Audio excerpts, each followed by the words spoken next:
Soyez les bienvenus dans cette nouvelle édition du QG News. Au sommaire de l'actualité, art, culture et patrimoine, les leviers pour construire l'Afrique que nous voulons. Tel est le thème retenu pour le 34e sommet de l'Union africaine qui se tiendra les 6 et 7 février 2021. En prélude à ce grand rendez-vous, le Conseil exécutif de l'organisation a démarré ses travaux. Les détails à suivre. En Centrafrique, la suite du processus électoral se fera sans la coalition d'opposition. La CODE 2020 a annoncé son retrait ce 2 février. Elle ne présentera aucun candidat ni aux élections partielles à venir, ni au second tour des législatives. Et puis un vent d'apaisement souffle sur les relations entre l'État et les médias au Burundi. Le Conseil national de la communication a récemment rencontré les représentants des médias internationaux et locaux sous le coup de sanctions dans le but de pacifier les relations avec le gouvernement. Mais tout d'abord au Niger, à quelques semaines du second tour de la présidentielle prévu le 21 février. Les acteurs politiques choisissent leur camp. Le Mouvement national pour la société de développement et le Mouvement patriotique pour la République, deux partis politiques dont les candidats sont arrivés 3e et 4e au premier tour, appellent leurs militants à voter pour Mohamed Bazoum, le candidat du PNDS, parti au pouvoir. Un soutien qui était attendu depuis quelques jours et qui pourrait donc changer la donne du second tour. À noter qu'avec plus de 700 000 voix, soit 16% des suffrages, ces deux nouveaux alliés seront représentés à l'Assemblée nationale nigérienne par 26 députés. La 38e session ordinaire du Conseil exécutif de l'Union africaine s'est ouverte ce mercredi en prélude au 34e sommet de l'UA, une session de 2 jours qui se tient de façon virtuelle en raison du coronavirus. À l'ordre du jour, l'examen du rapport annuel sur les activités de l'organisation, mais aussi des nouveaux défis qui pointent à l'horizon dans un contexte de crise sanitaire mondiale. Plus de précisions avec Amenedi. Officiellement ouverte à l'occasion du 34e sommet ordinaire de l'Union africaine, la 38e session du Conseil exécutif a démarré le 3 février 2021 sous le thème Art, culture et patrimoine, levier pour construire l'Afrique que nous voulons. Cette rencontre virtuelle réunissant les représentants des États membres met en lumière les projets de décision et de déclaration de l'Assemblée avec examen du rapport annuel sur les activités ainsi que celui portant sur la réponse de l'Union africaine à la pandémie du coronavirus. Vous allez tenir une fois encore un conseil ordinaire en visioconférence. La COVID-19, en effet, crée une situation exceptionnelle, nous contraignant à changer totalement nos méthodes de travail. Votre ordre du jour a certes été adapté à cette contrainte, mais je suis convaincu que vos délibérations qui porteront sur les dossiers prioritaires du continent n'en seront pas moins fructueuses. Axé sur les points marquants des priorités de l'action de la Commission durant les 4 dernières années, le plus grand challenge de 2021 sera de réussir la mise en œuvre des réformes entreprises touchant entre autres l'intégration régionale, la gouvernance démocratique, la paix et la sécurité et les affaires sociales. Par ailleurs, l'ampleur de la COVID-19 qui a déclenché une crise humanitaire et socio-économique mondiale mettant en péril les défis existentiels place d'ores et déjà l'Union africaine dans la position d'élaboration d'une stratégie unifiée à l'échelle continentale. La montée de l'extrémisme violent, le radicalisme religieux, les conflits post-électoraux, les assauts récurrents des groupes terroristes, le réveil violent du communautarisme, les diverses expressions socio-économiques du déficit de gouvernance publique sont autant de défis que les États membres appuyés par l'Union doivent relever pour inscrire le continent sur la trajectoire irréversible de la modernité politique.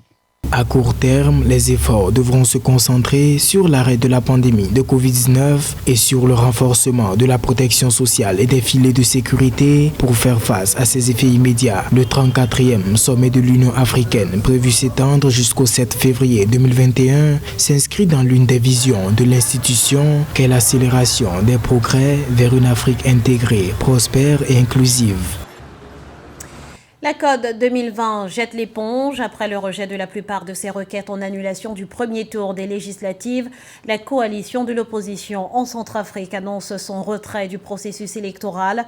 Elle dénonce un simulacre électoral. Alors qu'est-ce que cela implique pour la suite des événements? Eh bien, Aïssatou Bari nous apporte quelques éléments de réponse.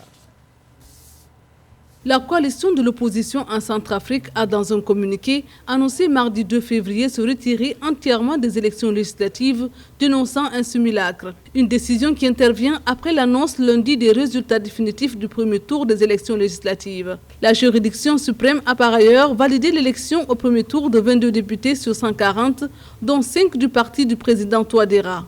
En dépit de nombreuses irrégularités, des fraudes massives, des violences, la Cour constitutionnelle, en proclamant les résultats définitifs du premier tour des législatives, a confirmé que celles-ci ont été un simulacre. On note avec étonnement qu'aucun leader de l'opposition n'a été élu au premier tour et qu'un seul a été retenu au second tour. Le Code 2020 réitère donc ses revendications initiales, à savoir l'annulation et la reprise des élections groupées. Le président sortant, Faustin Archange Touadéra, a été réélu avec 53,16% des voix, mais l'opposition conteste vivement ce résultat, arguant notamment le faible taux de participation, 35,25% en raison de l'insécurité. Mais les autorités devraient tenir compte des résultats tout simplement, parce que ça, je ne peux pas croire qu'avec cette opposition à foison qui a participé à la présidentielle législative, on n'a trouvé qu'un seul opposant qui aille au deuxième tour, rien au premier tour. Non, on ne devrait déjà pas donner de tels résultats qui ne sont pas crédibles du tout. Et ça ne favorise pas la paix sociale en Centrafrique. Je pense que les autorités auraient pu faire autrement. C'est pas bon. C'est pas bon pour le processus de réconciliation que prône le pouvoir en place. Plus d'un mois après le vote, ce sont donc 118 sièges qui restent à pourvoir, soit lors d'un second tour dont la date n'a pas encore été fixée, soit au terme d'un nouveau scrutin à 2 tours. La Constitution prévoit que l'Assemblée nationale doit être installée au plus tard le 2 mai. Et sachez que malgré l'annonce de la CODE 2020, l'URCA, le parti d'Anissé Georges Doléguélé, a fait savoir ce jeudi qu'il présentera bien des candidats au second tour des élections législatives et pour les élections partielles. En Ouganda, Bobi Wine n'a pas dit son dernier mot. Le candidat malheureux à la présidentielle du 14 janvier a officiellement déposé un recours devant la justice. Il réclame l'annulation pure et simple du scrutin, entaché selon lui de fraude. La Cour suprême a 45 jours pour statuer. Plus de précisions avec Nathalie Mo. L'opposant ougandais Bobi Wine réclame l'annulation de la présidentielle du 14 janvier 2021. Il a saisi la Cour suprême de l'Ouganda le 1er février 2021, dénonçant des fraudes massives lors de ce scrutin. Bobi Wine, qui estime que la victoire à la présidentielle lui a été volée, souhaite également qu'une inéligibilité soit prononcée contre le président Yoweri Museveni en vue d'élections futures. Les recours introduits par les candidats malheureux aux élections présidentielles ougandaises a très peu de chances d'aboutir. Après plusieurs années d'exercice d'un pouvoir autocratique, le président Museveni a bien verrouillé les systèmes, de telle sorte que tout concourt à son maintien et à sa pérennisation au pouvoir. Le recours de Bobi Wine intervient alors que le président Museveni a clamé que la récente présidentielle était l'élection la plus transparente de l'histoire du pays. Pourtant, son principal rival affirme détenir des preuves suffisantes de bourrage d'urnes, de tactiques d'intimidation auprès des électeurs et de manipulation des résultats dans certains bureaux de vote. On ne peut pas parler des élections transparentes lorsqu'on a tout mis en œuvre pour mettre les bâtons dans les roues de l'opposition. Et si on lit la plainte de Bobi Wine, on se rend compte qu'il ne dépose pas seulement plainte pour bourrage d'urnes, mais il les dépose également pour violence et tout ce qui a accompagné le climat général de ces élections. Bobi Wine a attendu le dernier jour du délai de 14 jours réglementaire pour déposer son recours. Désormais, la Cour suprême ougandaise dispose de 45 jours pour statuer. Rappelons que tous les contentieux électoraux impulsés par l'opposition ont systématiquement été rejetés par la justice au cours des 4 précédents mandats du président Museveni. 2020 sera l'année du rebond pour les marchés pétroliers, prédisaient les spécialistes. Eh bien, les chiffres leur donnent raison. D'après la Banque centrale des États de la CEMAC, les exportations de la zone ont connu une progression de 3,5% au 4e trimestre 2020 grâce à la hausse des cours du pétrole, principal produit d'exportation de la sous-région. Plus de précisions avec Samantha Saberou Sabouwanga. Selon le récent rapport de la Banque centrale des États de la CEMAC, au 4e trimestre 2020, les prix de produits de base exportés par le Club des 6, Cameroun, Congo, Gabon, Tchad, Centrafrique et Guinée équatoriale ont progressé de 3,5%. Cette croissance est portée par les produits énergétiques, notamment le pétrole, principal produit d'exportation de la CEMAC, mais aussi grâce à d'autres composantes qui sont les métaux, les minéraux, les produits forestiers, les produits agricoles et les produits de la pêche. Donc, la zone CEMAC étant majoritairement constituée des pays exportateurs du pétrole, c'est-à-dire le Congo, le Cameroun, le Gabon, et ces pays ont donc eu des commandes du fait de la frilosité des marchés, du fait de la peur due à la crise pétrolière, et c'est cette augmentation des commandes qui a occasionné l'augmentation des exportations. Le rapport de la BEAC indique que cette hausse résulte de l'amélioration du prix du baril de pétrole. Celle-ci est passée de 42,7 $ au 3e trimestre à 43,6 $ le baril au 4e trimestre 2020, après 30,3 $ le baril au 2e trimestre. S'il faut maintenir le pourcentage à la hausse, il ne faudrait pas que le pourcentage reste basé sur les produits pétroliers, les produits miniers et les produits accessoires, mais il faudrait que cette hausse soit justifiée par une augmentation des exportations des produits agricoles ou des produits agricoles transformés. Parce que c'est l'augmentation des produits agricoles et des produits agricoles transformés qui crée de la valeur et crée des emplois et booste l'économie. Après une année historique marquée par la crise due au Covid-19, la hausse enregistrée au 4e trimestre 2020 devrait se maintenir en 2021. La hausse annoncée des prix du baril de pétrole en 2021 indique une remontée cette année.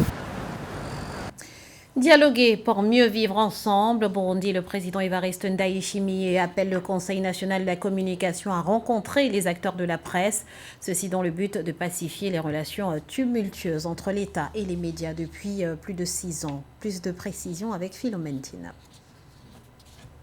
Depuis 2015, les relations entre le gouvernement burundais et les médias ont été assez houleuses avec le précédent régime. Mais le nouveau gouvernement a décidé de tendre la main à la presse. À cet effet, le Conseil national de la communication a rencontré le 1er février les représentants des médias internationaux et locaux sous sanction. Je pense qu'il faut analyser ce qui se passe aujourd'hui. Il faut le prendre dans le contexte burundais actuel. En effet, je pense que le président Ndayishimiye est dans une démarche entre guillemets d'ouverture, mais qui pour le moins pose beaucoup de questions. Nous savons que la question de la réouverture des médias qui ont été non seulement détruits mais parfois brûlés complètement au moment du coup d'État de 2015 est une des conditions posées pour que le Burundi sorte des sanctions internationales qu'il connaît, qui sont survenues après le coup d'État et le 3e mandat de Pierre Nkurunziza. Le gouvernement du président Evariste Ndayishimiye promet que tous les différends avec la presse au Burundi survenus dans le passé doivent être résolus. Il a d'ailleurs gracié 4 journalistes du groupe de presse privé burundais Iwachu, emprisonnés pendant 430 jours pour tentative d'atteinte à la sûreté intérieure de l'État. Le général Ndayishimiye appelle donc la CNC à rencontrer les médias, mais nous savons qu'il est dans une démarche pour faire alléger ces sanctions, qui sont des sanctions qui touchent l'aide budgétaire directe. Donc sa démarche est à 2 vitesses. Donc la question des médias doit être lue et intégrée dans un problème global. Les médias ont accueilli avec beaucoup d'intérêt tous les progrès qui sont en train d'être faits dans le cadre de la cessation du climat de censure installé par l'administration du précédent président Pierre Nkurunziza. Dans le classement 2020 de la liberté de la presse de RSF, le Burundi a été classé 160e sur 180 pays. Un mot de sport à présent. Les finalistes du Tchad 2021 sont désormais connus. Le Mali a décroché son ticket en remportant le derby ouest-africain face à la Guinée en demi-finale. Le suspense aura duré jusqu'au bout. Incapables de se départager durant le temps réglementaire, les deux équipes ont disputé les prolongations avant d'aller au tir au but. Les Aigles se sont imposés grâce à un sans faute, 5 tirs au but contre 4 pour la Guinée. Dans l'autre rencontre de la journée, les Lions de l'Atlas ont dompté les Lions A. Le pays organisateur s'est fait maîtriser dès la première mi-temps. Score final 4-0 en faveur du Maroc. Le champion en titre qui retrouve donc le Mali en finale. Le Cameroun de son côté tentera de se consoler en décrochant la 3e place face à la Guinée. Ce sera ce samedi 6 février. La finale, elle, est prévue le 7 février à 20h, heure locale, au stade Amadou Ahidjo de Yaoundé. Ce journal a été réalisé par l'ensemble de la rédaction. Merci pour votre fidélité. Restez sur Africa 24. L'information continue.